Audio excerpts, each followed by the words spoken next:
Hi everyone! Welcome back to my YouTube channel. So ang ating video for today guys ay may lilinawan tayong katanungan dahil merong mga viewers dito na nalilito na rin, of course dun sa mga video na napanood nila sa iba na ginagamit ang mga larawan ni BBM.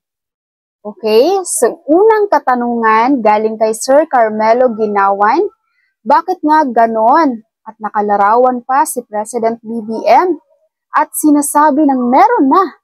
Salamat po sa informasyon. Okay, so pangalawa, ma'am, linawin mo ang post ni BBM kung ano ang katotohanan sa pinost at sinabi nga kunin daw namin.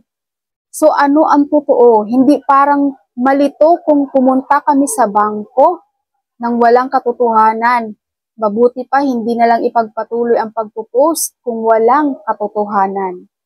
Para sa ating mga senior citizen dyan, guys, kahit nakikita nyo sa picture, nakikita nyo sa post ang picture ni BBM, please guys, hindi po ibig sabihin nun ay totoo na at valid at legit ang video na napanood nyo. Picture lang yun guys. Hindi nyo naman nakikitang nagsasalita si BBM. It's only pictures at kahit sino pa sa atin, kayang-kaya natin kumuha ng picture ni BBM at i-post natin kung saan. Okay?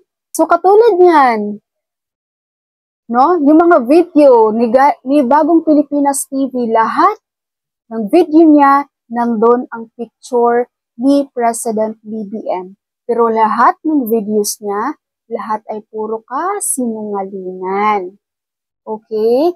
Again, hindi porket nakikita nyo ang picture ni BBM sa pinapanood nyo, ay legit na agad yon. Okay po? So, maging responsible kayo guys sa pinapanood nyo. Lagi kong sinasabi sa inyo, kapag napanood nyo na yung video niya na hindi totoo, na fake naman, huwag nyo nang panoorin pa kahit anong video ang i-upload niya. Kung naumpisahan niya ng gumawa ng fake news, lahat ng videos niya guys ay hindi na yan totoo. Lahat yan ay fake news. Okay, so wag din sabihin, ma'am, nandun naman yung picture ni BBM. It's just a picture guys. Hindi naman video na nagsasalita si BBM regarding sa 1,000 pesos increase. Na meron na ba or wala?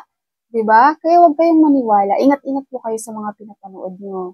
And again, uulitin ko lang ulit, lalo na guys sa mga video na hindi nyo nakikitang nagsasalita yung gumagawa ng video, ingat kayo doon. Kasi voice over lang ginawa nila doon guys. Yung ibang ang boses na lang doon, hindi nila boses yun eh.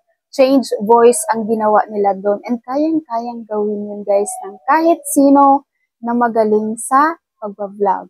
Kaya mag-ingat po kayo sa mga pinapanood nyo na hindi nyo nakikita yung pagmumukha nila sa camera, Kasi hindi sila takot gumawa ng fake news dahil hindi naman nila pinapakita yung mukha nila guys, Kahit anong basher yung gawin nyo doon, hindi sila masasaktan dahil hindi nyo naman sila nakikita sa camera. Okay? So that's all for my video for today. Thank you so much for watching everyone. God bless you all.